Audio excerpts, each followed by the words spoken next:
and thank you for joining us on Let's Talk Tobago, where we tell you about the plans and initiatives of the Tobago House of Assembly and the impact that these have on you.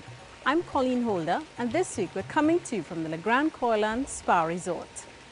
In our stories this week, highly suspicious and insulting to Tobagonians. That's what the Chief Secretary calls the Ministry of the People's recent gift-giving exercise. Exploration and production of natural gas expected to have a significant impact on Tobago's economy. TEMA's Mission Mode will tell you exactly what to do if a natural disaster strikes. And Operation Havana brings disaster to the A&R Robinson International Airport. Come, celebrate the Tobago's House of Assembly's 32nd anniversary. Join us for a public Thanksgiving service at 8:30 a.m. November 29th and 2 days of the THA Annual Assembly Day exhibition on November 29th and 30th. This all happens at the Dwight York Stadium. Let's celebrate 32 years of tradition, community, culture, sports, industry, and environment, protecting Tobago's heritage. Highly suspicious and insulting. That is what Chief Secretary Orville London called the recent gift-giving to Tobagonians by the Ministry of the People and Social Development. Speaking at the recent Post-Executive Council press briefing, Mr. London expressed concern over the timing of the process, which comes mere months ahead of the THA elections.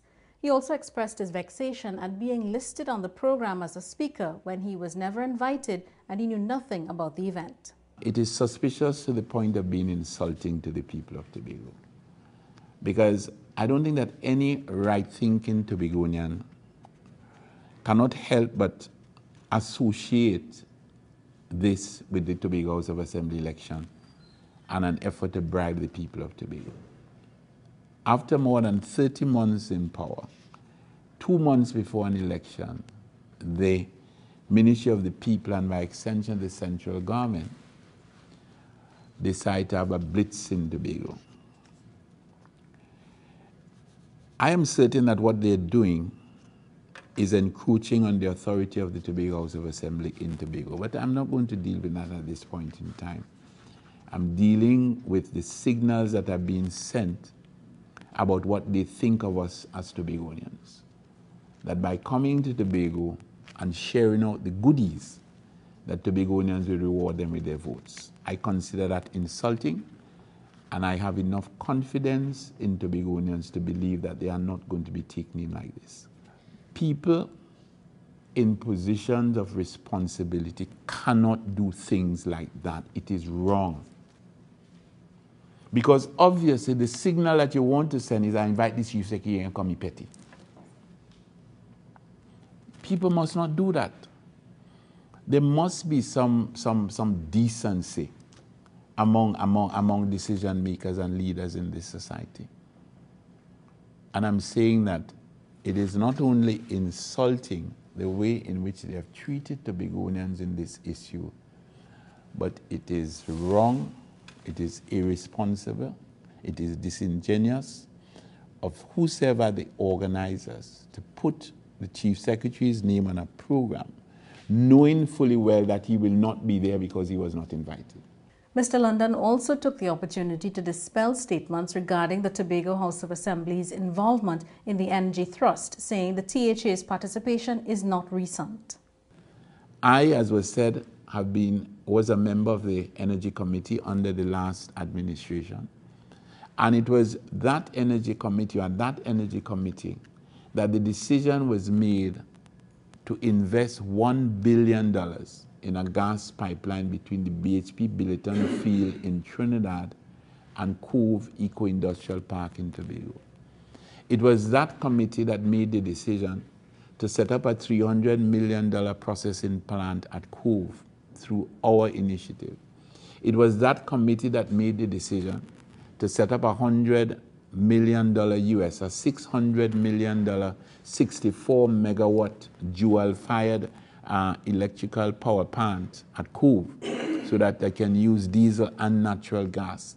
And we're now at a point where within the next couple of months, you'll get gas at Cove, processed at Cove, available for industry at Cove, available to the power plant at Cove. That's a $2 billion investment we're talking about.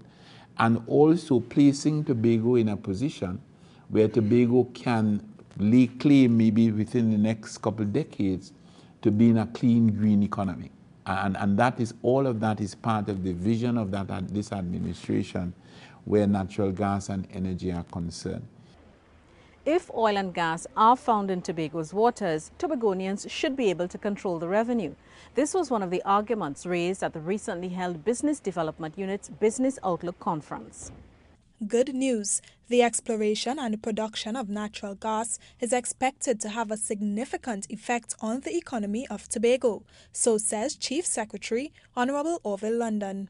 You hear northeast of Trinidad, but you don't hear northeast of Tobago, and that's where the action is. Most of the action, that's where it's taking place.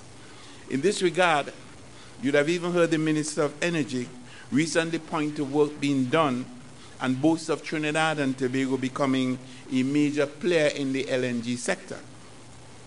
With all the revenues generated and which we hope to generate from these activities going directly to the central government, it is indeed easy to see why the need for us to come together to defend Tobago and to protect its heritage. He said Tobagonians must be able to control the revenue derived from activities out of Tobago's waters. In particular, the exploration of natural gas at Block 22 and other fields. And it's not just about Centrica. Just yesterday, we had discussion with officials from BPTT, which incidentally has made that gas find in Trinidad waters. And they are going to start their seismic studies very soon.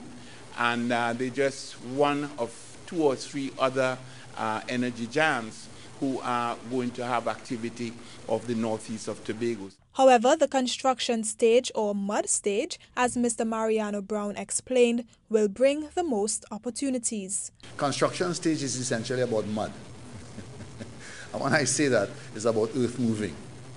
Now you're going to have a number of, if you want, main contractors, and it's going to be broken up into main contractors and subcontractors. Now, subcontractors is where the opportunity lies. And it's about moving earth. It's about all the other services which are involved in construction, much of which we already know. The difference is, and I want to go back to my previous slide, remember we talked about the differences in terms of the culture, health and safety rules, the need for efficiency. But the emergence of the oil and gas industry will not just affect that sector. According to consultant Carlos Dillon, it is also related to the tourism industry. Somewhere to stay, and then you have to have conference facilities and good quality restaurants for them to feel comfortable to stay on the island. So those are some of my thoughts. And I hope that I have provoked you enough, because everybody in Tobago, whether they like it or not, are part of the tourism industry. Energy giants such as BPTT will be doing work in Tobago's waters, drilling for oil soon. I'm Davia Chambers for the Department of Information. Banking isn't just a job, it can also be a career. That's one of the advantages of working in the banking industry, according to the Area Manager of Corporate Commercial Business at Republic Bank Tobago, Alison Cooper. The participants of the YES program of the Division of Finance and Enterprise Development got an insight to the pros of having a career in the banking industry. For one, bank careers are stable. Mrs. Cooper told the participants that the retrenchment rates at local banks are very low. You don't hear too much about banks letting go people. Oh yeah, we all walk around head office ever so often and asking for more money. But you hardly hear about retrenchments in banks. Not only is the environment a stable one, bank employees, whether at entry level or managers, are also offered educational opportunities. Cooper says there are many chances for advancement with programs such as the Education Development Incentive. This program exposes you to things like online training. We have classroom training. And when I say online training, I'm talking not merely about how to open an account, But if you have ambitions, for example, to get into any kind of tertiary education, or you want to improve your tertiary degrees, the online banking system that we have gives you a foundation that can propel you to the next level. Since banks are a stable working environment, Mrs. Cooper added that there is no problem if workers switch to other banks with better offers, because that is all a part of the developmental process of employees. We have had individuals in our organization who has worked in Republic Bank. They're well qualified. Scotiabank gave them a better offer. They went and they work in Scotiabank.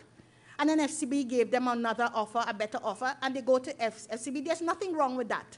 But for you to capitalize on that kind of flexibility, for you, in order for you to benefit from that flexibility, you have got to be continually learning. With all those benefits, the area manager noted that the bank is a rewarding place to work. I'm Davia Chambers for the Department of Information. Tobago is changing. No, not in terms of landmass, but in terms of people's attitudes. Nowadays, some Tobagonians forget basic greetings such as thank you. This is according to Reverend Rollins Bacchus of the Lambo Church of God. He made it clear to the staff of the Division of Finance and Enterprise Development at their Thanksgiving service that they must remember to give thanks. Bacchus said that giving thanks demonstrates gratitude towards God and gives inner satisfaction, but the motto people seem to live by today is me, myself and I, which is not what life is about. Thanksgiving begins when our lives come to the point where we recognize that God is our creator and He's the owner of this world. In other words, sometimes I tell people you own nothing. The Bible declares we brought nothing into this world, and for sure, you're going to take out nothing. He told the staff that Thanksgiving should be every day and not just once a year. Because every single day, somebody is doing something for you. And somebody you ought to say, thank you for this favor that you have given unto me. And I'm saying when Tobago get back to that, we're going to be really Tobagonians. That's the Tobago I know when I grew up as a little boy, where people used to say, thank you very much for what you have done for me. So why do we give thanks? I join with the psalmist to say that, as he said in Psalms 92 and verse 1, that it is a good thing to give thanks unto the Lord and to sing his praises unto his name, O Most High, to show forth thy loving kindness in the morning and thy fullness at night.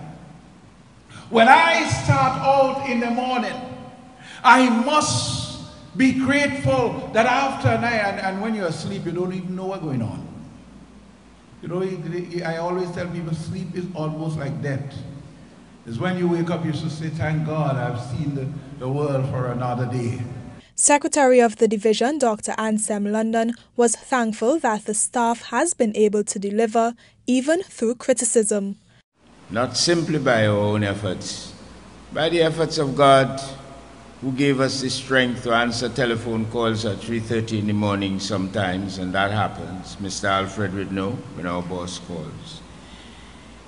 It also gave us the strength to withstand and sometimes just dismiss and ignore, if I may say so, absurd comments about our performance.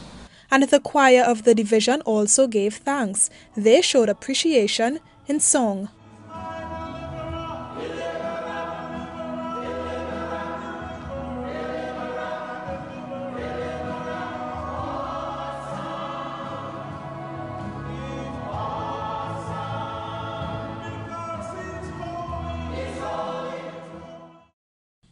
The Thanksgiving service marked the beginning of the division's Finance and Enterprise Development Week. It is an annual event aimed at empowering both staff and stakeholders. I'm Davia Chambers for the Department of Information.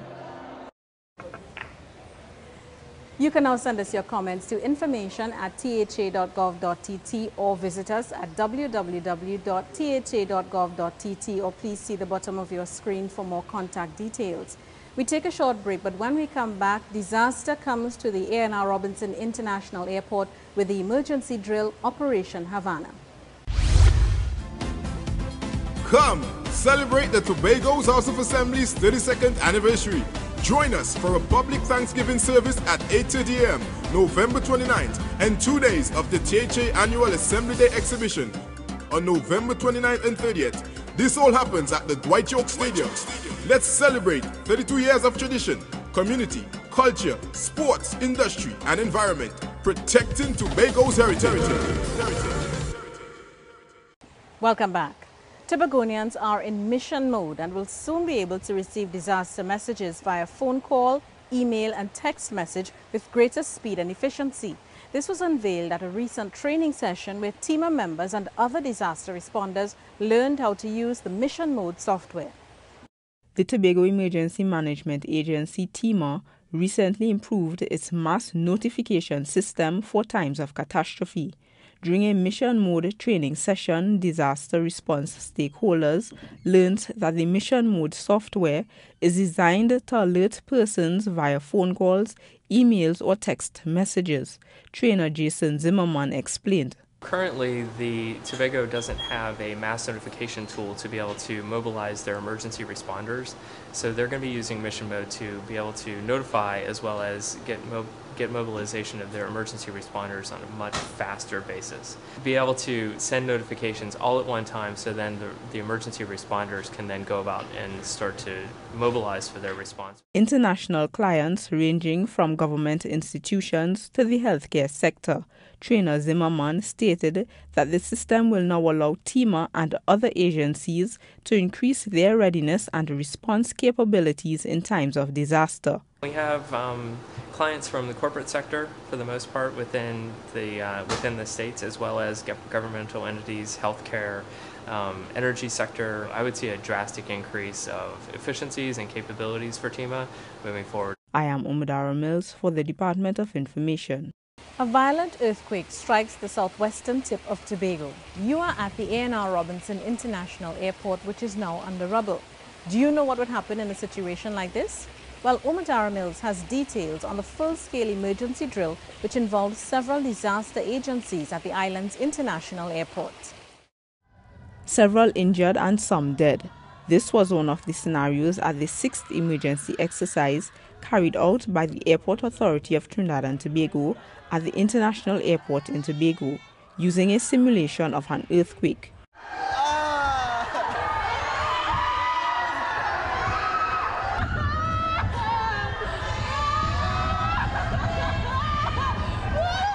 Dubbed Operation Havana, the emergency exercise saw the rescue response of 11 agencies. Communications manager of the airport, Zola Joseph, highlighted some of the organizations involved. We had TEMA, the Tobago Emergency Management Agency, as a major part of our event today. We had other agencies such as the Fire Service, the Police Service, the EHS, the TRHA, and other agencies. Response operations included the assessment of injuries, setting up of a triage center at the disaster site, on-site treatment, serious casualties taken to the Scarborough General Hospital or airlifted to Trinidad. Airport manager Leslie Charles explained the importance of the drill at a recent media briefing. To test the effectiveness of the airport with respect to the airport evacuation plan, to provide as realistic as possible a scenario and training ground in which all emergency response agencies may practice, coordinate response to a mass casualty incident. Some of those involved in the emergency drill shared their views on what took place. Most of my staff is quite familiar with situations of this nature, and so they perform quite creditably. Right?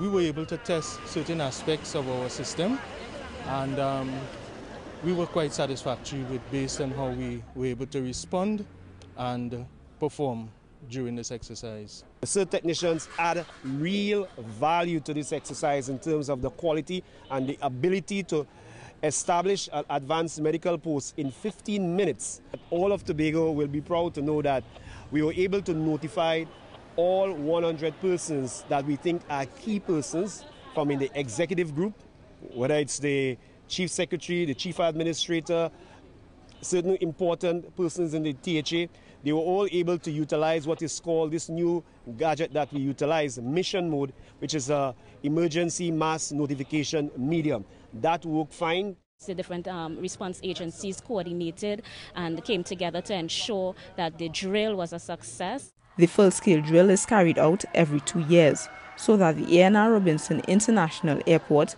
maintains the standard requirements of the International Civil Aviation Convention. I am Umadara Mills for the Department of Information. A healthy lifestyle makes a wealthy and healthy you.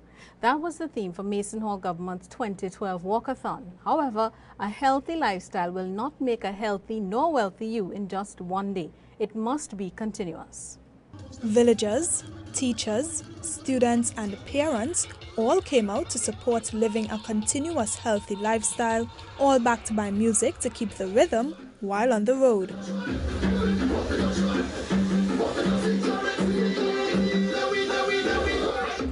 Principal of Mason Hall Government Primary Samuel Charles stated that the walkathon began as a fight against HIV and AIDS, drugs, violence and crime. But this year was different since the school chose the importance to live a whole and hearty lifestyle every day. He added that there are lots of benefits to be derived from a healthy lifestyle, such as more energy. A healthy lifestyle make a wealthy you. A healthy lifestyle make a healthy you. This is an effort to get rid of the lifestyle disease like diabetes, like heart disease, like pressure and these sorts of things. And for this we are very grateful that the community, along with the students, the teachers and the parents are here to support this program. I'm very proud of the turnout that we have, and we are going to continue to do this as long as the Lord gives us breath. Chief Secretary Honorable Orville London, who also participated in the walkathon, said it's all about what happens after the walk. This is just symbolic of what we expect and what the school expects of the children and of the residents of Mason Hall and environs. The importance of a healthy lifestyle cannot be over-exaggerated. We live in a very healthy environment, but many of us do not live up to that environment. And I'm therefore urging all of us that as we leave today, that we remember not just the walk, but the lessons from the walk. He told the students to remember the advice given throughout the walk to say no to drugs and yes to good nutrition. To follow the examples set by the principal and the students, to remember the advice given on the walk, to remember to drink things like this rather than the things that are unhealthy. Eat well, live long, and let us ensure that we are here in Tobago to enjoy what God has given us. And everyone seemed to enjoy the day. And the walk was very nice. We walked Easterfield, we walked Northside Road, Mason Hall, and we had lots of fun. I hope you all had fun too. I would say the walk today was fantastic. Everyone had fun time, and we look forward for next year again. It was wonderful. It was more fun than last time, which was fun, and actually everyone enjoying themselves.